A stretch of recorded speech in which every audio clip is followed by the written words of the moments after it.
E aí, meus filhos, tudo bem com vocês? Aqui quem falou é o professor Luiz, e no vídeo de hoje a gente vai estar resolvendo uma questão da SpaceX do ano de 2023, que fala pra gente o seguinte: o desenho 1 representa um fio condutor retilíneo homogêneo, horizontal e de comprimento L, percorrido por uma corrente I. O centro de massa do fio está conectado às molas ideais e verticais M1 e M2. A mola M1 está conectada ao teto e a mola M2 ao solo, conforme indicado no desenho 1. O sistema encontra-se em equilíbrio estático. As molas M1 e M2 estão, respectivamente, com um aumento e uma diminuição de módulo igual a x0 em seu comprimento natural. Em seguida, todo o fio condutor fica imerso em um campo magnético uniforme de intensidade B, conforme representa o desenho 2.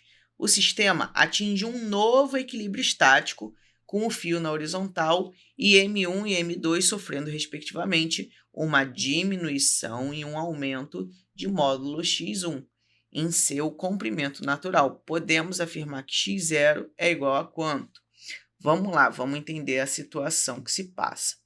A gente tem nas duas situações, tanto na situação de número 1 quanto na situação de número 2, que existe um equilíbrio estático. Então, as forças precisam se equilibrar para que a resultante seja nulo, já que é uma situação de equilíbrio. Na primeira situação, não tem ação da força magnética. Por quê? Porque apesar desse fio estar sendo percorrido, poder estar sendo percorrido por uma corrente elétrica, ele não está imerso num campo magnético, então ele não sofre força magnética. E aí, o que a gente vai ter? Ele fala que as molas M1 e M2 estão respectivamente com aumento e redução de módulo igual a x0. Então significa dizer o seguinte, olha, a mola 1, que é a mola azul, ela originalmente era assim, mas ela sofreu uma deformação em seu tamanho que vale x0. O mesmo vale para a mola vermelha. A mola vermelha originalmente é assim, e ela sofreu uma deformação de modo que ela ficou menor, de também x0. Quais são as forças que atuam nesse fio? Nesse fio vai existir o seguinte: essas molas elas tendem a ir para o tamanho natural delas. Então, a mola azul ela vai fazer uma força para cima, enquanto que a mola vermelha também vai para cima, ela vai tentar crescer, então ela também vai fazer uma outra força elástica que a gente vai botar aqui para cima, beleza? Só para o desenho ficar poluído. Enquanto que o peso vai estar conectado às molas e a gente tem aqui uma situação de peso. Como essas molas estão alinhadas junto com o peso, não existe nenhuma situação de torque, tá bom? E aí, a gente pode dizer o seguinte: nessa primeira situação, tá? A gente vai ter que a força da mola 1 mais a força da mola 2 tem que ser igual ao peso. E aí, só para a gente deixar claro, ó, mola 1 é azul, mola 2 é a vermelha. Mola 2 é a vermelha, mola 1 é a azul. O que vai acontecer na segunda situação? Você colocou um campo magnético, então passa a existir uma nova força. E essa força muda a situação de equilíbrio. Ainda é uma situação de equilíbrio, porém agora tem uma nova força no jogo. O que vai acontecer? Você tem aqui que a mola azul ela foi comprimida. Então ela vai querer voltar para o tamanho inicial. Então ela vai fazer uma força para baixo. Então a gente tem uma força aqui, ó, para baixo. Uma força 1' para baixo. Força elástica, tá? Mas estou colocando só como F1'. A força da mola vermelha, a mola vermelha também vai querer diminuir o tamanho, então ela vai fazer uma força para baixo. Então a gente vai ter uma força 2' aqui e também tem o peso. Cara, você não precisa ser um expert em eletromagnetismo nesse momento. Você precisa só entender o seguinte: para que essa situação fique em equilíbrio, a força magnética tem que voltar para onde? Ah, Luiz, vou fazer a regra da mão direita. Você pode fazer, mas não é necessário. E eu não vou fazer nesse vídeo. Por quê? Porque se você tem 3 forças para baixo, para que isso se mantenha em equilíbrio, você tem que ter uma força para cima. E essa força para cima é justamente a força magnética do fio. Como que calcula essa força magnética mesmo? A gente pode botar aqui, ó. A gente vai ter que a força magnética, ela vai ser bio, né, B, I vezes L, vezes o seno de θ. Deixa eu aumentar o tamanho desse treco aqui para ficar encaixada bonitinho. Observa o seguinte, gente, a gente vai ter aqui uma corrente elétrica e a gente tem um campo saindo. Nesse caso, como a corrente elétrica está para a direita e o campo está saindo, eles formam um ângulo de 90 graus. E aí é como se eu tivesse algo mais ou menos assim, né? Pensando num plano tridimensional, é como se o campo estivesse saindo e a corrente estivesse indo para a esquerda, formando aqui um ângulo de 90 graus. Esse ângulo de 90 graus ele ficou a pior coisa do universo. Mas a ideia, a intenção foi essa.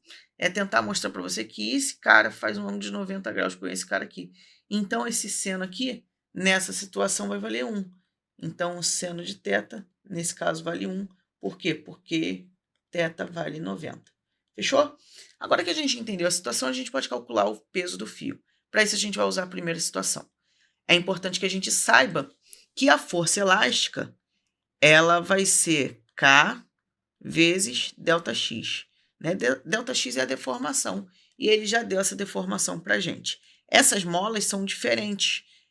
Luiz, como que você sabe que são diferentes? Ele não falou que é igual, então não posso admitir que essas molas são idênticas ou iguais. Beleza? Então, a gente vai ter algo mais ou menos assim, ó.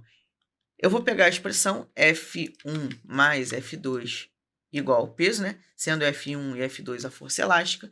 E vou abrir. F1 vai ser força elástica 1, constante elástica vezes deformação. Mais força elástica 2 vai ser constante elástica 2 vezes deformação. E isso tem que ser igual ao peso. E aí a gente vai ter o seguinte. As constantes elásticas são diferentes, mas a deformação é igual. Essa deformação da mola 1, ela vai ser x0. E a deformação da mola 2 vai ser também x0, beleza? A gente fez essa análise no começo. Então, a gente tem aí, ó, K1 vezes x0 mais K2 vezes x0. Isso é igual ao peso. Eu posso colocar esse x0 em evidência. Colocando esse x0 em evidência, a gente vai ter x0, deixa eu ajeitar essa seta, que esse programa não gosta de mim, vezes K1 mais K2. E isso tem que ser igual ao peso. Pronto, a gente já calculou o peso. Agora é só a gente usar a segunda condição de equilíbrio lá da situação 2 para matar a questão. A gente, na situação 2, tem 3 forças para baixo e uma força para cima. De modo que F1, linha, mais F2, linha, mais o peso, equilibra quem? A força magnética. Vamos usar essa relação para poder resolver o problema. Observa o seguinte.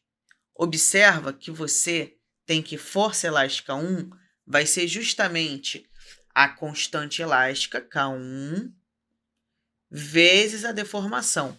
A deformação da mola 1, ela nesse caso vai ser x1. Por quê? Porque ele fala isso no problema, beleza? Então, a deformação dessas molas vão ser x1. x1. Então, a força elástica 2 vai ser K2 vezes a mesma deformação, x1, mais o peso. Observa que o peso é x0, K1 mais K2. Então, a gente vai ter x0 vezes K1 mais K2. E isso tem que ser igual à força magnética. Como que eu calculo a força magnética? Bio seno de θ. Só que o seno de θ vale 1. Nesse caso, então, só vai ficar o bio, beleza? Por quê? Porque o seno vai virar 1. Então, aqui vai ter o bio, BI vezes L. Beleza. E aí, o que a gente vai fazer agora? Eu vou botar o x1 em evidência. A gente vai ter aí, ó, x1 vezes K1 mais K2 mais x0 vezes K1 mais K2 E isso tem que ser igual a bio, seno de θ, né? Seno de θ já foi embora. E aí, o que eu posso fazer aqui? Eu posso fazer o seguinte, eu quero encontrar x0. Então, vou jogar esse termo aqui, que está somando, para o outro lado, subtraindo. No lado esquerdo, vai ficar esse carinha aqui, somente. E no lado direito, a gente vai ter bio menos x1 vezes k1 mais k2. Agora, eu vou pegar esse k1 mais k2 e passar para o outro lado dividindo. Então, a gente tem que x0, que é o valor que a gente procura, ele vai ser igual bio menos x1 vezes k1 mais k2. E isso tudo é dividido por k1 mais k2. Eu posso separar essas frações, né?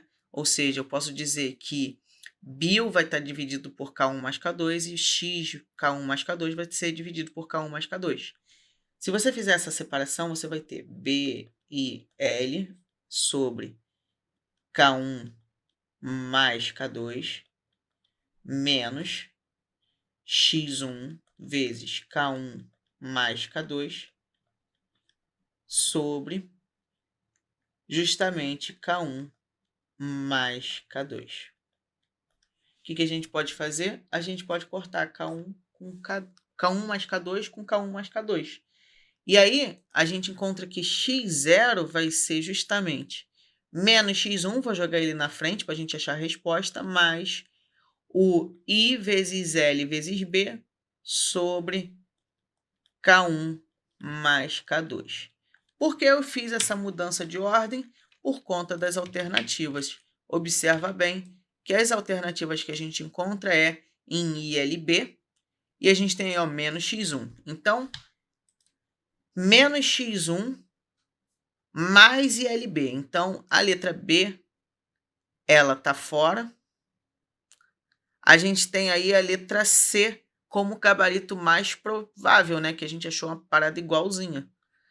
Não pode ser a letra D por causa do sinal de menos e por conta de um 2. Ó, tem 2 aqui, então dá ruim.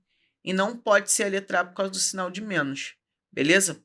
Então, eu vou fazer o seguinte agora. Eu vou dar uma diminuída na tela para vocês tirarem aquele print esperto. Tira o print aí. E vamos lá, vou descer um pouquinho mais para vocês pegarem parte da resolução. Tirou o print? Vamos lá. E pronto, a última parte da resolução fechou. E a gente fechou com o gabarito aonde? Na letra C. Eu vou ficando por aqui. Eu desejo a todos uma ótima semana, bons estudos. Se esse vídeo te ajudou, eu peço que você dê um like. Se inscreva no canal, isso me ajuda bastante, me motiva a continuar produzindo mais vídeos. Belezinha? Então, é isso. Até a próxima, gente. Tchau, tchau.